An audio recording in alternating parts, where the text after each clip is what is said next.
অসুবিধে হয় 2024 মে মাস। তো খুবই কষ্ট হতে হতে হতে হতে আমি পুরো ঝুঁকে যাই। এরপর আমি অর্থোপেডিক ডাক্তার এক এক করে 4 জনকে দেখিয়েছি, লাস্টে এমসে গিয়েছিলাম। তো সবাই বললো এমআরআই না করলে হবে না। তো প্রথম আমি ছেড়ে গেলাম, যেটা আমার বাড়ি সবং, গ্রাম হচ্ছে সানসাহারা, পশ্চিম মেদিনীপুরের। তো এবার আসছি যে বিভিন্ন জায়গায় ডাক্তারবাবুকে দেখিয়েছি, ওনারা আমাকে বললেন যে এমআরআই না করলে কোথা থেকে এটা হচ্ছে কি হচ্ছে আমরা ধরতে পারছি না। প্রচুর ওষুধ, যে ডাক্তারবাবুর কাছে যাই অর্থোপেডিক, ওনারা তো 15 দিনে এখন 4-5 হাজার টাকার করে ওষুধ লিখে। আমি খেয়েই যাচ্ছি, খেয়ে খেয়ে আমি এমন অসুস্থ আর হয়ে যাচ্ছি কি বলবো।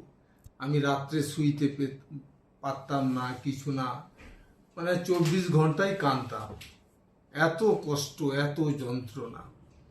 লাস্টে এমসে গেলাম ভুবনেশ্বর, তো ওখানেও একই রেজাল্ট, এমআরআই না করলে আমরা কোনো ট্রিটমেন্ট করতে পারব না। তো আমি ওইখানে ডেট দিয়েছিল এমসে, কিন্তু সে ডেট তো অনেকটা 3 মাস টাইম ছিল। আমি গিয়েছিলাম 2024 প্রায় ডিসেম্বর মাসে। ওখানে আমার শুরু হয়েছিল 2024 ওই মে মাসের লাস্টে। তো ওখানে বাইরে আমি এমআরআই করতে টাকা পয়সা জমা দিয়ে ভিতরে ঢুকলাম, কিন্তু আমি 1 মিনিটও শুইতে পারলাম না মেশিনের মধ্যে। তো আমাকে বের করতে অস্থির। তো যাই হোক, এই অবস্থায় বহু কষ্টে আমি বাড়ি আসি, এসে এইভাবে দিন যাপন করতে থাকি। খুব কষ্ট, যন্ত্রণা, জ্বালা, কোনো পথ খুঁজে পাচ্ছি না। হঠাৎ আমাদের পরিচিত উনি ডাক্তারবাবুর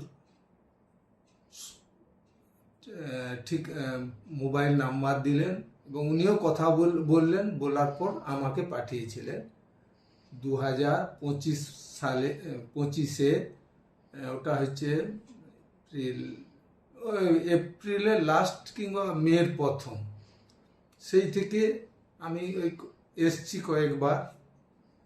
আসার ফলে আমি যে এইভাবে ঝুঁকে দিন কাটাইতাম, রাত কাটাতাম, শুইতে পারতাম না, ঘুম নেই, কিছু নেই, এখন আমি সোজা হয়ে দাঁড়িয়েছি। আমি হাঁটা চলা করতে পারছি। 1 ঘন্টা, সারাদিনের 2 থেকে 2.5 ঘন্টা হাঁটাহাঁটি করি, ব্যায়াম করছি। তো এখন আমি আগের চেয়ে 85% অথবা 90% আমি সুস্থ। তো আমি এইরকম যেসব পেশেন্ট বা যারা খুব অসুস্থ বোধ করছে, ওষুধের দ্বারা হচ্ছে না, বা অনেকে ভাবছে যে এটা কি, অনেকে আমাকে জিজ্ঞেস করছে এটা তুমি কি করে এরকম হয়ে গেলে, সুস্থ হয়ে গেলে। এই থেরাপির কথা বললাম, কাইরোথেরাপি। কেউ জানে না, বলছে এটা এবার কি জিনিস। ডাক্তারবাবু আমাকে বলছে এটা কি, ফিজিওথেরাপি হয়। আমি না, এটা এইরকম।